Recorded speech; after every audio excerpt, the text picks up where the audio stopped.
प्रेरणादायक कहानियों में आज हम फिर से नई एक कहानी लेकर आए हैं। कहानी बहुत ही मज़ेदार है और इस कहानी से आपको प्रेरणा ज़रूर मिलेगी। तो कहानी है सत्संग का महत्व। कहानी को लास्ट तक ज़रूर देखिएगा। जीवन में सबसे बड़ी साधना है मन को शुद्ध करना। मन यदि निर्मल हो तो जीवन सहज और आनंदमय हो जाता है और मन की शुद्धि का सबसे सरल उपाय है सत्संग।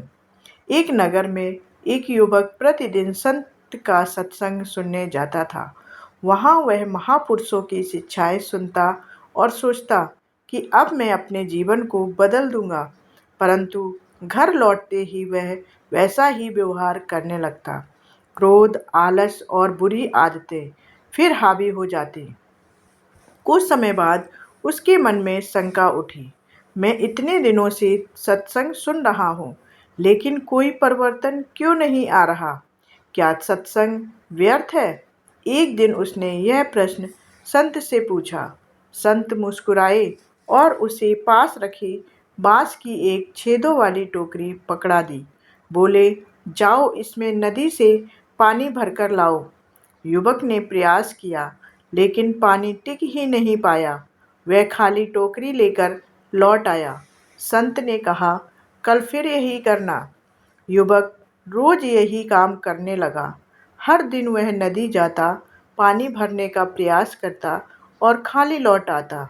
लेकिन धीरे धीरे उसने देखा कि जो टोकरी पहले मिट्टी और गंदगी से भरी थी, अब बिल्कुल साफ हो गई है। छेद भी पहले से छोटे हो गए थे।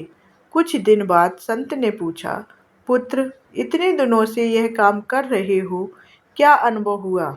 युवक बोला, महाराज, पहले मुझे यह कार्य व्यर्थ लगता था, पर अब देखता हूँ कि टोकरी पूरी तरह स्वच्छ हो गई है।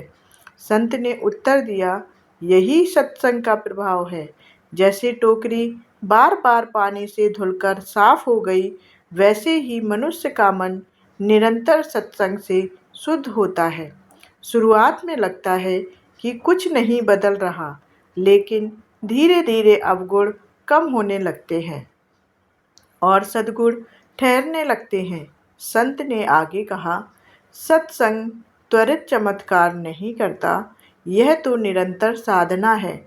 जैसे लौह खंड चुंबक के पास रहकर स्वयं चुंबकीय हो जाता है, वैसे ही मनुष्य भी महापुरुषों के संग से सद्गुणों को अपनाने लगते हैं।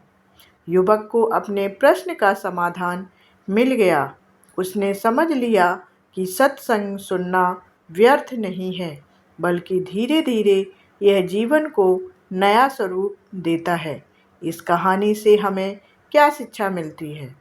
सत्संग मन के विकारों को धीरे धीरे मिटाता है, अवगुणों के छेद भरकर मन में सद्गुण स्थिर करता है, निराशा की जगह आशा और प्रकाश देता है।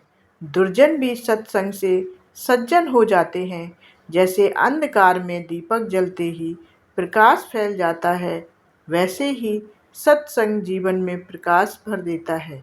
सत्संग का प्रभाव भले तुरंत ना दिखे, लेकिन यह मनुष्य को भीतर से बदल देता है। इसलिए कहा गया है, सत्संग से बढ़कर कोई साधन नहीं है।